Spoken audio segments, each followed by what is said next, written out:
News 18 India. उधर बहादुरगढ़ में 2 दिन पहले दिन दहाड़े मार दिए गए इंडियन नेशनल लोकदल के नेता नफे सिंह की हत्या से जुड़ी एक और बड़ी खबर सामने आ रही है। आईएनएलडी के हरियाणा चीफ नफे सिंह राठी की हत्या के मामले में गैंगस्टर कनेक्शन सामने आ गया है। उनकी हत्या के पीछे गैंगस्टर के होने का शक है। विदेश में बैठे गैंगस्टर पर ही अब तक शक जो है वो गहराता जा रहा है। हमलावरों में उस गैंगस्टर के शूटर हो सकते हैं।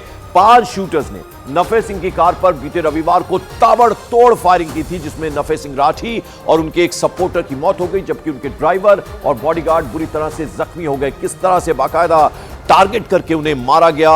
एक रेलवे फाटक के पास उनकी गाड़ी रुकी और अचानक से एक सफेद रंग की कार जिसमें से हमलावर उतरे, ताबड़तोड़ उन्होंने एक के बाद एक लगभग 2 दर्जन फायरिंग किया। नफे सिंह राठी और उनके सपोर्टर की वहीं मौत हो गई। और नफे सिंह राठी हत्याकांड को जिस तरह से अंजाम दिया गया है वो सिद्धू मूसेवाला की हत्या की साजिश से मेल खाता है। पहले रेकी करना, फिर गाड़ी को निशाना बनाते हुए ताबड़तोड़ फायरिंग करना। रंजिश का किस तरह से ये बदला लेने की साजिश जो है वो रची गई, वो जरा हम आपको बता रहे हैं कि किस तरह से ताबड़तोड़ फायरिंग उनकी गाड़ी के ऊपर की गई। नफे सिंह राठी की हत्या में गैंगस्टर की एंट्री अब हो गई है और विदेश में बैठे गैंगस्टर पर हत्या का शक जताया जा रहा है। यानी जिस तरह से उनकी हत्या की गई, हमलावरों में गैंगस्टर के शूटर होने का शक जताया जा रहा है। तिहाड़ जेल में हरियाणा पुलिस ने गैंगस्टर से बाकायदा पूछताछ की और इस पूछताछ के बाद यह खुलासा हुआ है कि लॉरेंस बिश्नोई और काला जठेड़ी गैंग हत्याकांड में शामिल नहीं है। यह भी खुलासा उनसे जब बातचीत हुई है उससे निकलकर सामने आई है और ये कनेक्शन जो है बाहर विदेश से माना जा रहा है। दीपक बिष्ट हमारे सहयोगी हमारे साथ इस खबर पर जुड़ रहे हैं। दीपक, अब ये जो विदेश में बैठा गैंगस्टर है वो इस हत्याकांड के पीछे, ये खबर अब सामने निकल कर आ रही है।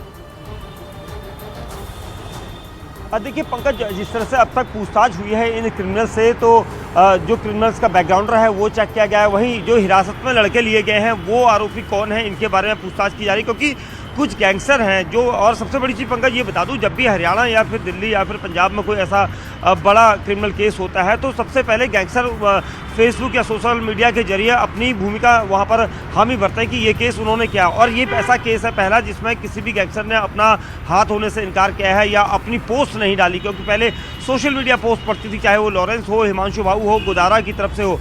इस केस में ऐसा कुछ नहीं हुआ, लेकिन पुलिस ये मानकर चल रही है कि किसी न किसी गैंगस्टर के शूटर्स का इसमें इस्तेमाल किया गया है, क्योंकि सबसे पहले कि इस पूरे कॉन्ट्रैक्ट किलिंग में कॉन्ट्रैक्ट किलिंग की गई है और उसमें साथ ही एक नहीं बल्कि कई लड़कों का अहम रोल हो सकता है। पुलिस ने एक शूटर्स की लिस्ट बनाई है जो पिछले कई वारदातों में शामिल थे और उसके बाद उस लिस्ट के जरिए ही इस पूरे नेक्सस को खंगालने की कोशिश की जा रही है, क्योंकि 24 घंटे से ज़्यादा का वक्त हो गया है इन्वेस्टिगेशन को किए हुए और उसके साथ ही कई ऐसे लड़के हैं जिनका पता लगाया जाना है। वही तिहाड़ जेल और मंडोली जेल और रोहिणी जेल, ये दिल्ली की ऐसी जेल है जहां पर जो गैंगस्टर हैं वो बंद हैं और उनसे पूछताछ करने का सिलसिला हरियाणा पुलिस ने किया था। एसटीएफ की टीम लगातार उनके संपर्क में है, अधिकारियों की देखरेख में इनसे पूछताछ करेगी, लेकिन अभी तक खुलासा नहीं हुआ है। दीपक जरा ये बताएं, जो परिवार की तरफ से नाम दिए गए थे उन नामों का क्या हुआ?